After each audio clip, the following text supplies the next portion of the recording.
کۆمەڵی دادگەری کوردستان وەکەوەی کە لە پێڕەوی ناوخۆی کۆمەڵدا هاتووە کۆنگرێ یاسایی خۆی دەبەستێ و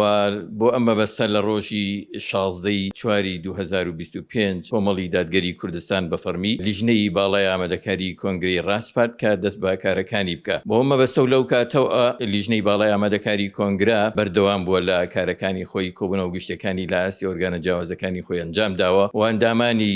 کۆنگرەی لەو کۆبوونەوە گشتیانەیە هەڵبژاردەوە دیاری کردووە و پاش تەواوکردنی ڕێکارەکان لەلایەن لیژنەی باڵایەوە کارەکان بە راپۆرتێک درایەوە بە ئەنجومەنی باڵایی کۆمەڵی دادگەری کوردستان پێکەوە بە هەماهەنگی لەگەڵ لایەنە پەیوەندیدارەکان لە کۆمیسیۆنی باڵای سەربەخۆی هەڵبژاردنەکانی عێراق کۆمەڵی دادگەری کوردستان بڕیاریدا کە ڕۆژی شەمەی داهاتووە تا ڕۆژی 19 و 20 تەموزی ساڵی 2025 کۆنگرەی پێنجەمی خۆی لە شاری هەولێر ئەنجام بدات. نزیکەی 900 ئەندام لە کۆنگرەکەیە بەشدارە بن و پێکەوە بەشداری گفتوگۆ لەسەر پێڕەوی ناوخۆی کۆمەڵی دادگەری کوردستان دەکرێت و هەروەها دوو پرۆسەی هەڵبژاردن ئەنجام دەدرێن پرۆسەیەکیان تایبەتە بە هەڵبژاردننی سەرۆکی کۆمەڵی دادگەری کوردستان و پرۆسەیەکیان تایبەتە بێ بە هەڵبژاردننی ئەنجومەنی سەرکردایەتی داهاتووی کۆمەڵی دادگەری کوردستان و هەر پێشهاتێکی دیکەش کە لە نێو کۆنگرەیە قسە و باس و گفتوگۆی لەسەر دەکرێت.